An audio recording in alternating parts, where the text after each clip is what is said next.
नमस्कार, मैं हूं लोकेश चौरसिया। आप देख रहे हैं वरदान एक्सप्रेस। छतरपुर में केन बेतवा लिंक परियोजना को लेकर चल रही आदिवासी किसानों और विस्थापितों का आंदोलन अब एक नए राजनीतिक मोड़ पर पहुंच चुका है। 12 दिन से जारी धरने में अब कांग्रेस की आधिकारिक एंट्री हो चुकी है।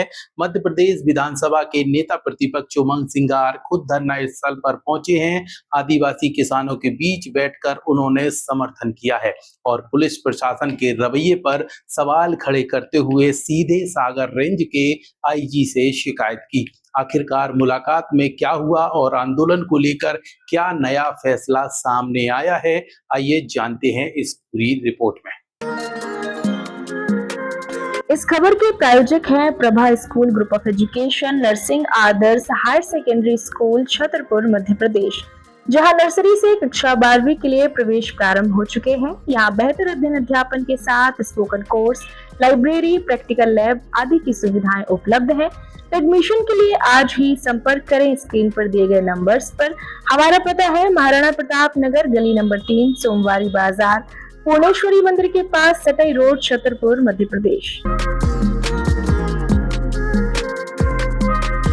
केन बेतवा लिंक परियोजना से प्रभावित आदिवासी किसानों और विस्थापितों का आंदोलन मंगलवार को लगातार 12वें दिन भी जारी रहा। आंदोलन का नेतृत्व जय किसान संगठन के नेता अमित भटनागर कर रहे थे। अब तक यह आंदोलन स्थानीय स्तर पर चल रहा है, लेकिन नेता प्रतिपक्ष उमंग सिंगार के धरना स्थल पर पहुंचने के बाद यह मुद्दा प्रदेश की राजनीति का अब बड़ा केंद्र बनता जा रहा है।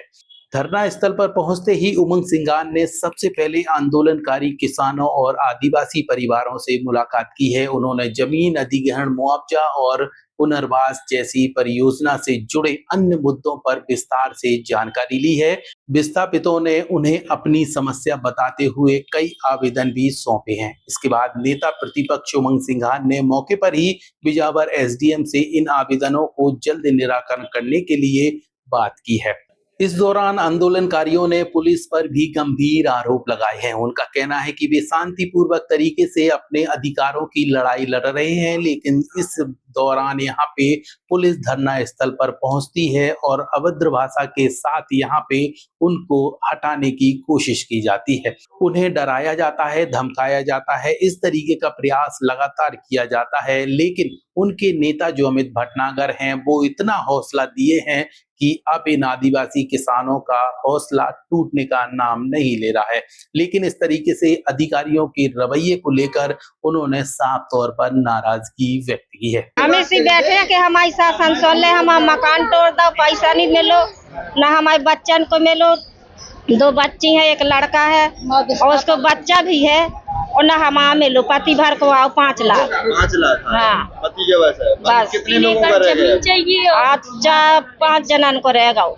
अभी तक मिला नहीं है? मकान तोड़ दिया गया? मकान तोड़ दिया गया है। क्या और अब आज उठाई के हमारा जो हो जाए वो हो जाए, तो शासन पुलिस रात में उठा ले गई थी हमारे पति को। कब उठा लेगी? जब जो मचो तो ना, जो आंदोलन मचो तो जब आवाज उठाई कि हमारे मकान को मिल जाए, हमारा मिल जाए, बच्चन को मिल जाए, तो रात में पुलिस आई तो हमारे पति को उठा ले गई। पैसा नहीं मिला जगह जमीन का, तो हम कहाँ जानते, हम पुल बसा लिया है। गरीब आदमी है तो क्या करो जाए, जनता मारी मारी फिर रही है। मैं साहब का लड़का हो तो ऊपर वालों छाया है, और जो मांगी हो तो मांग देते हो। क्या मांग रहे हैं आप? हम तो जमीन मांग रहे हैं।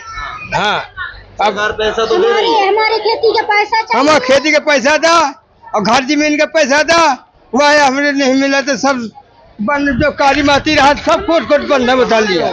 ये फांसी ने इसलिए ऐसे लटक रहा है कि सरकार हमारी कुछ सुन नहीं रहा। हमारे जो पैकस राशि जमीन भर को सरकार ने दिया है, 4 गुना मांगती जी में 1 गुना दिया है।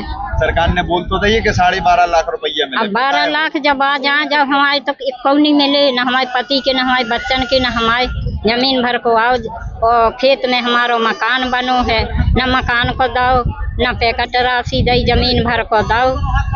इसे हम यहाँ ये लटके हैं कि सरकार हमारी मांग पूरी करे या दे, या नहीं तो हम यहीं मर जाएंगे। और अमित भाई साहब अनशन पे आज 9 दिन हैं, उनने कुछ नहीं भोजन किया है। वे बिल्कुल ऐसे ही सिर्फ पानी भर पी रहे हैं। क्यों कह रही हैं आप? हैं? क्या रो रही हैं? अभी से रो रहे हैं कि हमारी सरकार मांग पूरी कर दें। जगह जमीन हमारी छीन लिया, हमारे बच्चन को सब छीन लिया है, तो क्या करेंगे, कहाँ जाएंगे? यहाँ हाँ, ये पुल के पास यहाँ नदी में लटके हैं, यहीं मर जाएंगे हम। चलो हमारी शासन मांग पूरी ना करें, चलो हम यहाँ लौट के न जाएंगे, यहीं अपने प्राण दे दें। हमारा पहला चिता आंदोलन अप्रैल में हुआ था, जो हमारा 12 दिन चला था। उस आंदोलन को स्थगित करने का यही कारण था कि प्रशासन ने हमसे कई सारे वादे किए थे, झूठे आश्वासन दिए थे। उनके वादे झूठे आश्वासन सब फर्जी निकले। इसके बाद से हमारा चिता आंदोलन पुनः 3 जुलाई से पुनः प्रारंभ हुआ था और आज हमारे चिता आंदोलन का 12वां दिन है और अमित भटनागर जी के आमरण अनशन का 9वां दिन। और ये लगातार कब से प्रदर्शन किया जा रहा है? केंद्रीय से संबंधित या अन्य जो योजनाएं हैं की मांग को लेकर कब से प्रदर्शन लगातार जारी है और कितनी बार अभी तक प्रदर्शन कर चुके हैं? केंद्रीय लिंक परियोजना से हम लोगों का 2022 से प्रदर्शन जारी है और इसके साथ साथ इन प्रदर्शन में महिलाओं पर लाठीचार्ज किया गया, महिलाओं पर लगातार अत्याचार किया गया। जो आंदोलनकारी उन पर फर्जी केसेस लगाए गए, प्रभावितों पर फर्जी केसेस लगाए गए हैं और ये आंदोलन हमारा अब अनिश्चितकालीन है। जब तक हमें न्याय नहीं मिलेगा तब तक हमारा आंदोलन जारी रहेगा। इन आरोपों को गंभीरता से लेते हुए उमंग सिंघान ने मौके पर ही सागर रेंज के आईजी मिथिलेश शुक्ला से फोन पर बात की और पुलिस के कथित अमानवीय व्यवहार की शिकायत की है। उन्होंने निष्पक्ष जांच और उचित कार्रवाई की मांग उठाई। कई समय से यहाँ पे मांग चल रही है। कई बार जय किसान संगठन यहाँ पे बैठा है धरने पे, आपने देखा। प्रशासन और सरकार इनको हमेशा बेवकूफ बनाती है, बार बार इनको कहती है कि हम आपको मुआवजा दे देंगे। लोग आवेदन कर रहे हैं लेकिन इनको आवेदन के बजाय इनके पे केस लादे जा रहे हैं, झूठी शिकायतें हो रही, लाठी पड़ रही। 80 साल की एक बुजुर्ग महिला पे कितनी लाठी मारी, उस महिला ने बयान किया, बुजुर्ग मां ने। मैं समझता हूँ कि ये सरकार की बड़ी बर्बरता है और इस प्रकार अमानवीय रूप से अगर कोई अपने जमीन की बात कर रहा है, अपने हक की बात कर रहा है, जो कई सालों से उस पर रहते आ रहा, तो ये बेइंसाफी है इन लोगों के साथ। मैं समझता हूँ कि सरकार इनकी मांगों पर विचार करेगी। इनके सर्वे जो गलत हुए, जो इनको पैसा नहीं मिल पाया, हम चाहते हैं कि इन लोगों की मांगे पूरी हो, इनको घर मिले, इनको मुआवजा पूरा मिले, ये हमारी मांग है। मैं समझता हूँ कि मैं इस क्षेत्र के किसान और आदिवासियों के साथ हूँ, इनकी भावना समझ सकता हूँ कि जब किसी परिवार में अगर किसी का घर नहीं होता, बेघर, वो कैसे बारिश में अपनी ज़िंदगी बिताता है, कैसे संघर्ष करता है एक दिन की रोटी के लिए, आप भी समझ सकते।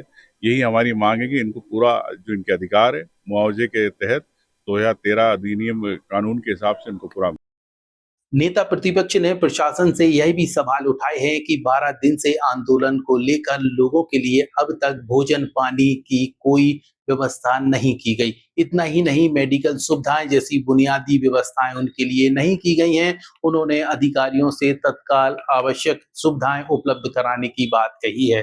बता दें आपको कि भरी बरसात के बीच ये आदिवासी किसान लगातार प्रदर्शन कर रहे हैं। ऐसे में अब उनकी समस्या और जटिल होती जा रही है। कई बार यहाँ पे अमित भटनागर यहाँ पे बीमार भी पड़ चुके हैं, लेकिन फिर भी आंदोलन लगातार जारी है।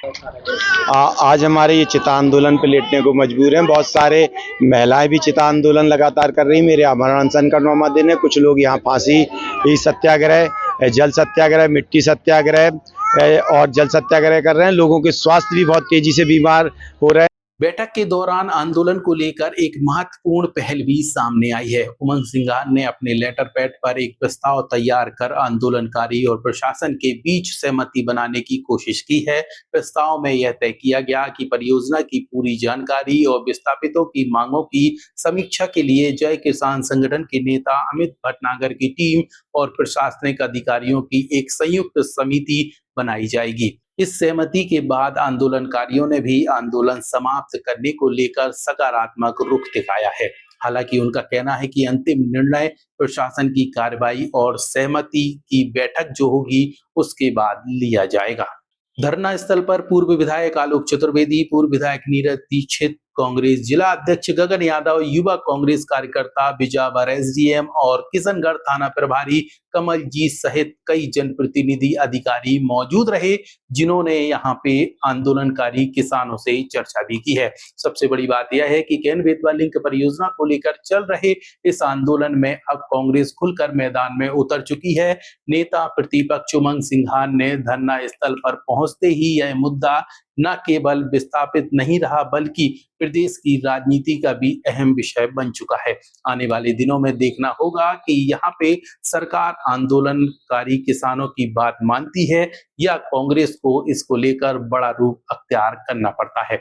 यह रिपोर्ट आप लोगों के लिए हम तक पहुंचाई है हमारे संवाददाता अंगद यादव ने। आदिवासी किसानों के इस प्रदर्शन को लेकर आपकी क्या राय है, कमेंट सेक्शन पर जरूर बताइए। इसके साथ ही नया बड़ा अपडेट जानने के लिए लगातार देखते रहिए तेजी से बढ़ता डिजिटल मीडिया प्लेटफॉर्म वरदान एक्सप्रेस।